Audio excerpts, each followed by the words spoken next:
វាអញ្ចឹង ATP molecule ATP ពេលដែលយើង convert ទៅវាខ្លាចជា ADP អូខេ ATP នេះគឺ adenosine triphosphate ហើយ ADP គឺជា adenosine diphosphate អញ្ចឹងនៅពេលដែលវា convert មកវាបង្ចេញបានមួយ molecule inorganic phosphate អញ្ចឹងហេតុអីបានជាកន្លែងនេះវាត្រូវការបំបែក ATP ឲ្យមកជា ADP ពីព្រោះវាត្រូវការមួយ molecule phosphate នេះដើម្បីយកមក add កន្លែងនេះយកមក add កន្លែងនេះឲ្យคล้ายទៅជា fructose 1,6 bisphosphate អូខេ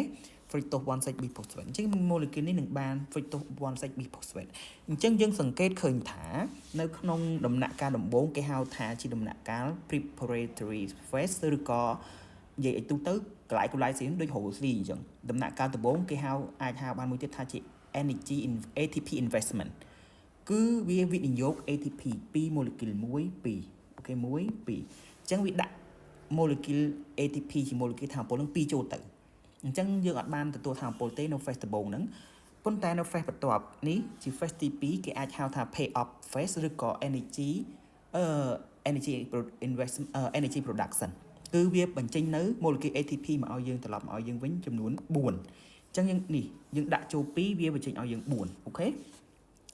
អញ្ចឹងនៅពេលដែលយើងបាន fructose 6 phosphate ហើយ enzyme មួយគឺសំខាន់មែនទែនគឺវាធ្វើការពុះ fructose 1,6 bisphosphate ជា2ដែល enzyme ហ្នឹងឈ្មោះថាគេ enzyme aldolase អញ្ចឹង aldolase ហ្នឹងវាក្លេវមានកាត់នៅកាបូនលេខ6 sugar កាបូនលេខ6 sugar phosphate ទៅ 2 កាបូន sugar គឺមានន័យថាវាកាត់ពី6កាបូនគឺ fructose 6 phosphate ទៅជា2 molecule នៃ3កាបូនអញ្ចឹងវាកាត់ទៅខ្លាចជាអីទី1វាខ្លាចទៅជា glyceraldehyde 3 phosphate molecule មួយទៀតអូខេនៅពេលដែលវាកាត់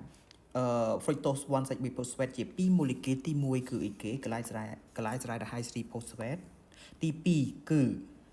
dihydroacetone phosphate អញ្ចឹងនេះគឺជា molecule glyceraldehyde 3 phosphate នេះគឺជា molecule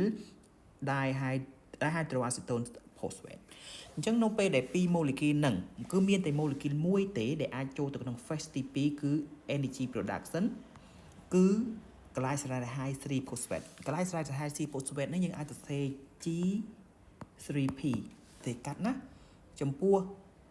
dihydroacetone phosphate យើងអាចសរសេរថា DHANP អូខេយើងសរសេរកាត់អញ្ចឹងបានអញ្ចឹងនៅពេលដែល molecule glyceraldehyde 3 phosphate ចូលមកក្នុង phase ទី2វាត្រូវបំលែងវាត្រៀមខ្លួនដើម្បីបំលែងពី glyceraldehyde 3 phosphate ឲ្យទៅជាគោលដៅវាគឺ pyruvate អញ្ចឹងខ្ញុំនិយាយថាមានតែ glyceraldehyde 3 phosphate ទេដែលអាចចូលមកក្នុង phase ទី2បានអញ្ចឹងតើសួរថា dihydroacetone phosphate វាទៅណាគឺវានឹង convert មក glyceraldehyde 3 phosphate ម្ដងទៀតពីព្រោះនឹងពីអ្នកហ្នឹងគឺជា isomerase ទេមានឲ្យ I ជា iso តែវាអាចផ្លាស់ប្ដូរពី molecule នេះទៅ molecule នេះបានអញ្ចឹងវានឹងផ្លាស់ប្ដូរនៅពេលអានេះវាមកប្រតិកម្មហើយសល់មួយគឺ dihydroacetone phosphate វានឹង convert ខ្លួនវាទៅជា glyceraldehyde 3 phosphate អញ្ចឹងអ្នកណាគឺជាអ្នក convert គឺ enzyme ណា enzyme ជាអ្នក convert អញ្ចឹងពេលដែល glyceraldehyde 3 phosphate ចូលមកដល់ phase ទី2វាចាប់ផ្ដើមទាញយកនៅ2 molecule inorganic phosphate ជាមួយនឹង NAD បូកហេតុអីពីព្រោះវាចង់ convert molecule នេះគឺវាចង់បូកឲ្យ phosphate group ទៅ molecule glyceraldehyde 3 phosphate ហ្នឹងអញ្ចឹងវាយកអានេះមកបូកអានេះហើយវាដកនៅនេះចោលវាដកនៅH នេះដើម្បីវាបន្ថែមនៅ phosphate group នេះឲ្យវាអញ្ចឹងនៅពេលហ្នឹង H ហ្នឹងនឹងត្រឡប់ចូលមកក្នុង molecule នេះវាខ្លាចទៅជា NADH អូខេអញ្ចឹងនៅក្នុងហ្នឹង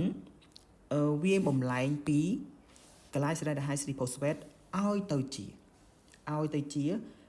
1,3 bisphosphoglycerate 1,3 bisphosphoglycerate អូខេនេះគឺជា molecule មួយនេះនៅពេលដែល 1,3 bisphosphoglycerate បានមកហើយ វានឹងប្រើនៅ ADP អញ្ចឹង ADP គឺជា molecule មួយនេះដែលខ្ញុំនិយាយពេលដែលវាបូកជាមួយនឹង inorganic នេះមកវិញវាខ្លាចជា ATP អញ្ចឹងនៅពេលហ្នឹងវាទាញ ADP មកវា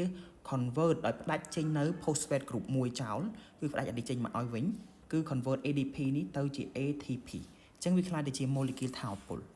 អូខេអញ្ចឹងកន្លែងនេះយើងបាននៅ molecule ថាមពលបន្ទាប់មកទៀត 3 phosphoglycerate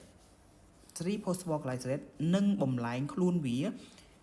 ឲ្យទៅជា2 phosphoglycerate មកវិញអូខេ2 phosphoglycerate មកវិញជា molecule នេះវាបំលែងទី molecule នេះអញ្ចឹង molecule នេះគឺវាគឺជា isomerase ទេមានថាវាគ្រាន់តែចង់បដូរអា phosphate group នេះមកទីតាំងកាបោនលេខនេះហើយបដូរអា OH នេះទៅវិញអញ្ចឹងវាគ្រាន់តែបដូរ isomerase មកខាងនេះបន្តមកទៀត2 phosphoglycerate បំលែងដូចជា phosphoendopyruvate phosphoendopyruvate វាខ្លាយជា molecule pyruvate លើហើយវាគ្រាន់តែទាញវាចាប់ដើម release ចេញនៅឯគេ phosphate group នេះមួយចោលទៅវាខ្លាយទៅជា pyruvate នេះហើយអញ្ចឹងដើម្បី release នៅ phosphate group នេះបានវាទាញនៅ ADP បូកនៅអា phosphate group នេះឲ្យមក ADP នេះវិញឲ្យខ្លាយទៅជា ATP វិញចុងក្រោយវាបានទៅជា molecule pyruvate នេះជា molecule pyruvate ដែលមានកាបោនចំនួន3កាបោនអូខេ